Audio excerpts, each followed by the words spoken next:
Guess the MLB players that are striking out the most in 2026. This is a big list to tackle. I see a White Sox infielder at number 4, Munetaka Murakami. He is number 4. Listen, he has been electric, but it comes with some strikeouts. I wouldn't say people are wrong about a lot of his strikeout problems. Had him in Japan, definitely was going to have them in MLB as well, but he's crushing the ball. This Rockies catcher, this is going to be Hunter Goodman. Hunter Goodman. Honestly, similar to Murakami. Ton of power, but it comes with strikeouts. Now, these top 2, are they going to have Byron Buxton at number 2? Not Buxton. This guy struck out a pretty good amount last year, too. Like, he's definitely got swing and miss in his game. Oh, this is, Matt Wallner. It's Matt Wallner at number 2, yeah. He's definitely the same profile as those guys. This dude hits the ball a long, long way, but he's huge. So these big guys have really big strike zones, and if you have a big strike zone, you're easier to strike out. Unless you're Aaron Judge. But even he strikes out. Dude, this guy at number 1, I don't know if you'd ever guess. Have I heard of him before? Well, of course you've heard of him. I don't really think of him as being the guy that would strike out the most in the league. Sal Frelick? No. Yelich? No. I mean, Frelick was probably a closer guess because this guy was a first rounder. Garrett Mitchell? Garrett Mitchell, yeah. Would you have ever thought he's striking out the most in the league? I would say Frelick is less likely. Because Sal's always been known as more of a contact guy, and he's small. So therefore, small strike zone. Garrett Mitchell's, I think, at least 6 foot. Sure. Maybe I'm wrong and I just don't know ball, but I just don't think of him as being the strikeout king of Major League Baseball. And again, we're only a month and a half into the year, but still, it's crazy. This Pirates outfielder at number 5 is going to be O'Neal Cruz. Yeah, it's O'Neal Cruz. Okay. Another guy that's going to swing and miss a lot. I would have been surprised if Brian Reynolds, even if he was off to a really slow start, which I don't think he is, would be above O'Neal Cruz, because that dude strikes out a ton. Red Sox infielder number 6, Trevor Story. Yeah. Number 7 is another White Sox outfielder. Man, I just saw this team. So it couldn't be Antonacci. He just got called up. So that would make it... Would this be like a bench player we saw? Is this Randall Grichuk? No, it's not. This is also because I can't remember the other White Sox outfielders. You know what? Is this White Sox outfielder going to be... This might be a dumb guess, because I don't remember even seeing him this weekend. Is this going to be Benintendi? Yeah, Andrew Benintendi. Whoa! Talk about someone who used to not strike out at all. Striking out 32% of the time. That's what we call White Sox magic.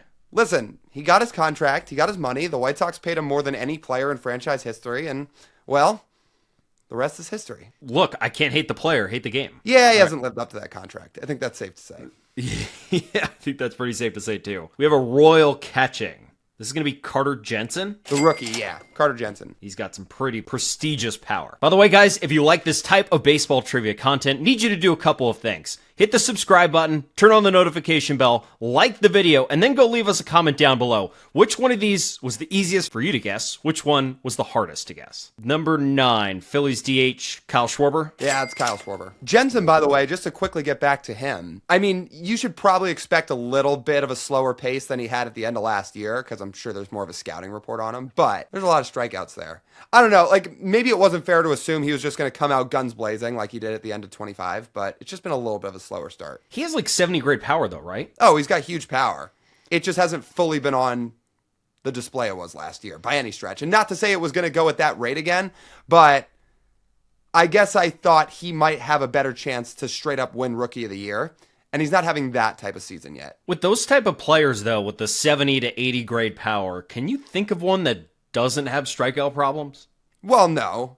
I just didn't know if he'd be top 10. The small sample of the beginning part of the year can stretch it a little bit. Angels outfielder slash DH. Is this going to be Joe Adell? No, not a bad guess. I mean, I thought he struck out a decent bit last year. I mean, it's a right-handed bat with power who strikes out, but it's not Adell. You're not going to tell me this is Mike Trout. No. This guy very much checks out. He's been a strikeout guy his whole career.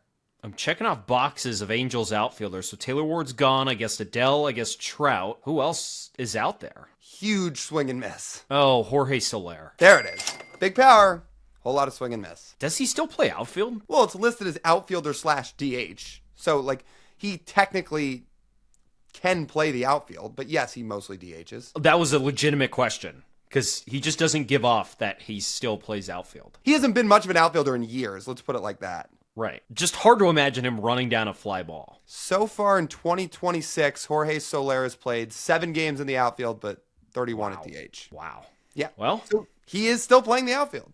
Well, at least the Angels have Mike Trout in center field to cover up for Jorge Soler playing in the corner. And Joe Adell, who I actually think is a better corner outfielder than he is, definitely than a center fielder, because he was not good in center field last year. But yeah, Joe Adell in right field's been pretty solid. good for him, because center field wasn't working for him. Padres outfielder at number 11, Gavin Sheets. No. Maybe they'd have Sheets listed as a DH. They traded for this. Jackson Merrill's off to a slow start. Not him. Oh. This guy, I mean, you think of him much more for his defense, and they traded for him. Much more for his defense. Much more.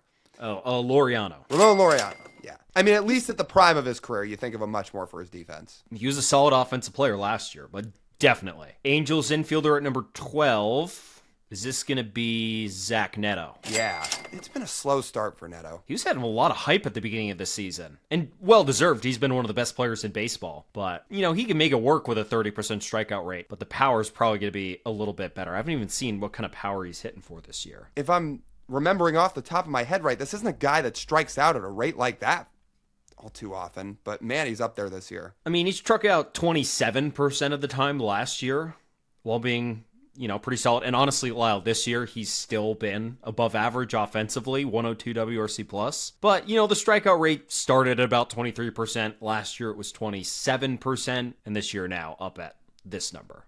So, and he's a better offensive player than this. So, sure, he hasn't been bad, but he's better than this.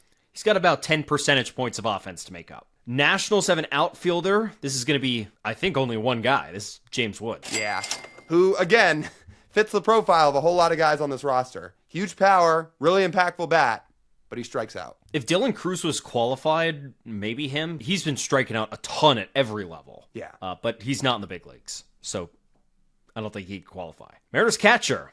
Well, he just broke a hitless streak tonight. I think he made it to 0 for 38.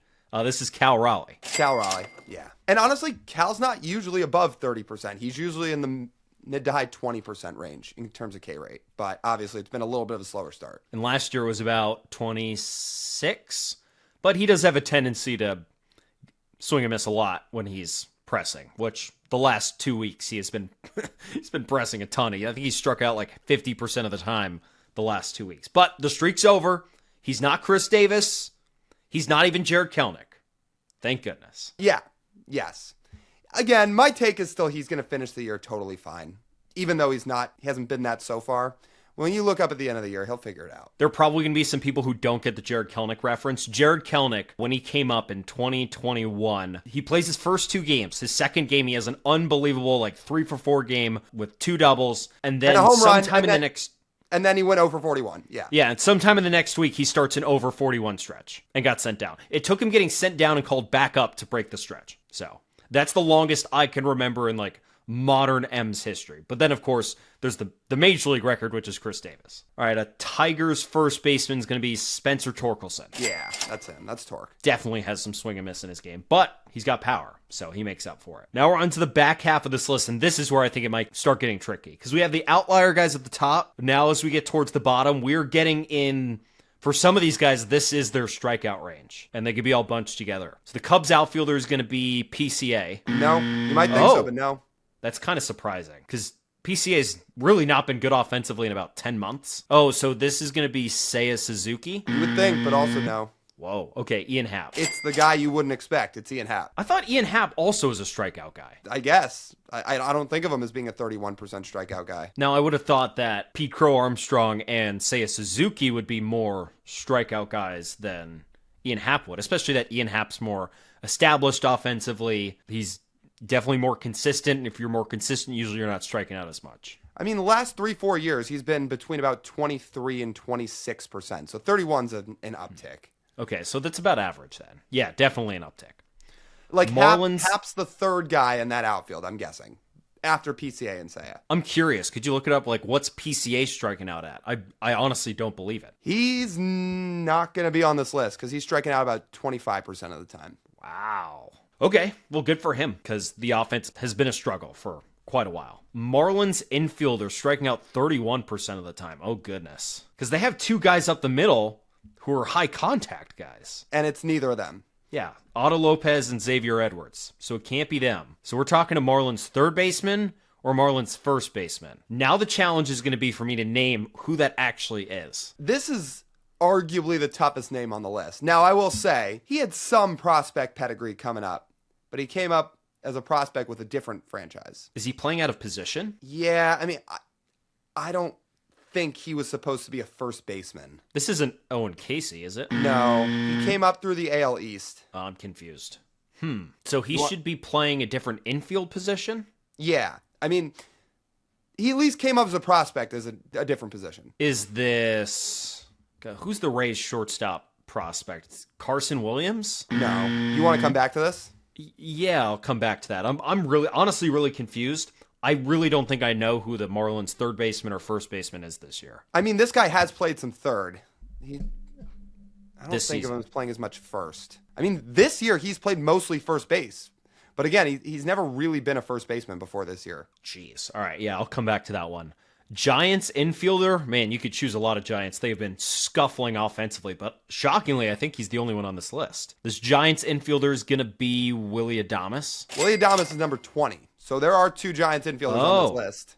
Oh, okay, yeah. I for some reason skimmed right over the other Giant. This is going to be Matt Chapman. No. Oh, I was literally just looking at Matt Chapman's page. That would make it Wilmer Flores? No. Okay, I mean, by process of elimination, no, I mean, it can't be a rise. I mean, no, it's not a rise. I think a rise would lead this list if we were doing lowest strikeout rates. No, it's the biggest name on this infield. I did Adames. Rafi Devers. Jeez. For some reason, it doesn't compute in my brain that he's a first baseman. 29.8% for Rafi Devers. What has happened to this guy? Dude, the stock on the Giants infield is in the absolute gutter. Look at these seasons that Willy Adames, Matt Chapman, and Rafi Devers are getting off to collectively. It's bad. I mean, if you were just naming guys, which honestly half our channel is, it's just guys naming dudes. But if you were just going to have a guy off in terms of reading infields for every team, you just look at the name brands on the Giants infield and you'd be like, this is sick. Matt Chapman, Willy Adames, Rafi Devers. But all three of them, not playing up to their par. No, it's been bad. And Rafi especially. I mean, we are talking about legitimately one of the best hitters in the entire sport with Boston, who has not been that since getting to San Francisco. And he's not getting any younger. He doesn't play defense, and he's owed over $200 million. Oh, I mean, he's going to be a DH for the next decade. So he better hit, and if he's not going to hit, it's going to go down as one of the worst contracts of all time. And as bad as that trade was flamed in the moment, I mean, the Red Sox might look like a genius if it turns out that Rafi is just not adjusting well away from Boston. Sure. We'll see. Well, now, the issue is they still got nothing back for him. But perhaps they didn't have much to trade to begin with. Well, they did trade Tibbs away right after getting him. Yeah, they could have probably kept him, and now Tibbs is going to hit home runs against the Giants instead. And Kyle Harrison. And the Red Sox. Well, and Kyle Harrison's now a Brewer. Yeah. Well, that's more so on the Red Sox. That's what I mean. Maybe the idea won't end up being a disaster in the end to get rid of Devers' contract. But, I mean, the fact you've already traded away Kyle Harrison, who's pitching really well in Milwaukee, and then Tibbs, who also is hitting really well in with the Dodgers in the minors. Ugh. And, well, at least they got Dustin May. So, well, thank goodness. Yeah. Let's get rolling on this. Number 19, Cardinals infielder. Is this going to be, Cardinals infielder? It's going to be Mason Wynn. No, he doesn't strike out like this, I don't think. I had a Cardinal in my mind this is Nolan Gorman. It is Nolan Gorman, yeah. Yeah, maybe thought about him as a DH for a second. But no, he's an infielder. All right, Royals outfielder. There's two of them on this list. Another team I just saw. So this shouldn't be too hard. I mean, okay, I'm going to do process of elimination. Neither of these are Isaac Collins. Actually, one of them is. Would Wow. you believe that? Really? Collins is 29. Yeah, he's actually had some swing and miss this year. Maybe it's the batter's eye. Maybe it's cold. Could be a number of things. I would have never thought that. No.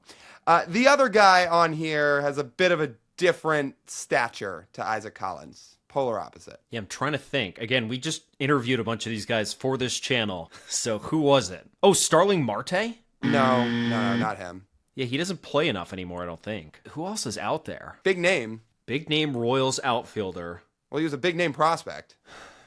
I mean, this isn't giving it away. Polar opposite stature to Isaac Collins and then big prospect. I mean, maybe you're thinking of him more as a first baseman. Is he a prospect as a Royal? Yes. Maybe you're thinking of him more as an infielder, which would be first base. Oh, it's Jack. Jack Caglione, yes. Yeah. That took way too long to come to my brain. I mean, I didn't want to have to tell you he was a top 5 pick and then just shot through the minors. Or that he was a two-way player in college. Yeah. I get it. Jack is another guy who, once he got to the pros, well, even just getting to Major League Baseball, that's when the strikeouts started. I don't even think he struck out that much in the minors. I think he was pretty complete in the minors, but since he's been in the bigs, it's not been quite as smooth sailing. He also didn't have to play a ton of minor league games either. No, which honestly probably didn't help him. Note to teams, most of these guys cannot just jump within a season to Major League Baseball. Then again, for someone like Jack who's crushing AAA, you never know until you try. We got an Orioles infielder at number 22. This is going to be Pete Alonso. No, again, you'd think. Now, I will say for the most part, they have been underperforming. So would this be Gunnar Henderson? Yeah, that's Gunnar. He's been really scuffling. Which again, so unlike him. And he certainly does not strike out at a 30% clip for the most part. We got his 24 season, and then the last now year and a month and a half, not quite as good. And the Orioles team as a whole, right, just not great. Yeah, Gunnar was still pretty good last year. He was good, but he was not superstar Gunnar. Well, he had like a 5-win season. Sure, he didn't have a 9-win season like he did in 24, but I love Gunnar Henderson as a player, and I fully believe that 24 season is still very much in there, but we just haven't seen it through the first month and a half. This A's infielder is going to be, actually, I think there's really only one option. This is Nick Kurtz. It's Kurtz. I mean, it ain't Jacob Wilson, that's for sure. White Sox infielder, different White Sox infielder.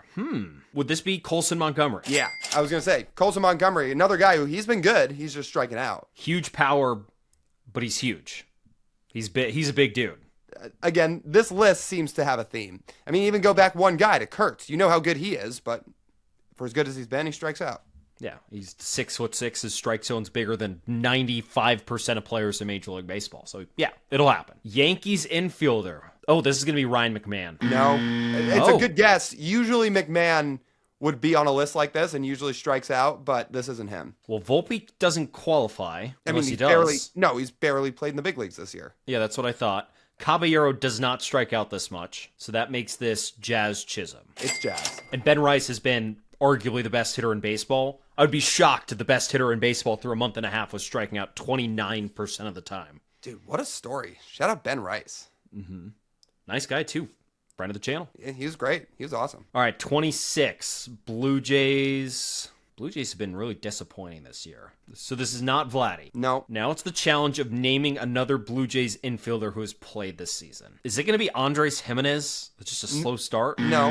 This is not going to be the contact god Ernie Clement? No, I would say Ernie Clement would also be at the top of a lowest strikeout rate list. They're probably right up there with Arise. Like in the top 5. So then this is whoever I'm missing out of that. I was going to say, Jimenez is not much of a strikeout guy either. He's not, no. I'm just checking players off. You're probably not thinking about him because if I had to guess what your thought process is, just knowing you and trying to think how you're thinking, you're trying to think about the postseason last year. He wasn't on that team. Is this Bo Bichette's replacement? Which would be, I mean, what are you counting Bichette's position as? Is he the shortstop of the Toronto Blue Jays? No, he's not. This guy's a corner infielder. Oh, I got it. It's Kazuma Okamoto. It's Okamoto, which isn't that shocking. Like, he didn't strike out a ton in Japan, but this is always the worry with the guys that come from Japan to Major League Baseball is the strikeout rate's going to climb up once they get stateside. It's happening with Murakami. It's happening with Okamoto. And it certainly happened with Seiya Suzuki. It's happened with most of them. Take your strikeout rate in Japan and add at least 10 to 15% I mean, Seiya Suzuki really, action. Yeah, Seiya Suzuki really didn't strike out in Japan, but he strikes out in the big leagues. Yeah, he was like a 10% strikeout rate? Around there in Japan, yeah. It's a different animal over here. Dodgers outfielder. Well, I've seen this guy play for an entire season on my own team, so I know exactly how much he strikes out. This is going to be Teoscar Hernandez. That is Teoscar Hernandez.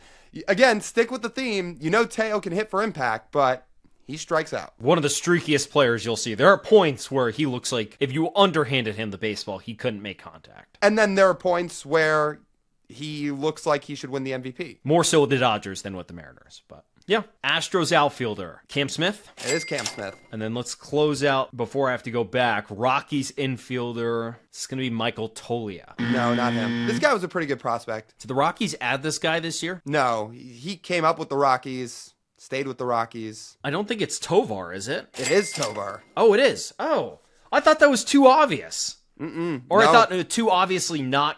It's too obviously not correct. Well, he is right at number 30 on this list. Oh. So Should have just started with that. No shame in a wrong answer. listen, when you get when you get to the bottom of these lists, it could be just about anybody. Yes, it's not going to be a Rise. It's not going to be Ernie Clement. It's not going to be Stephen Kwan.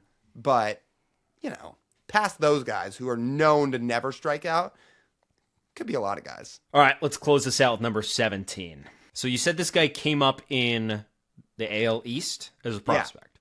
Then he was brought to the Marlins in a trade. Decently noteworthy trade.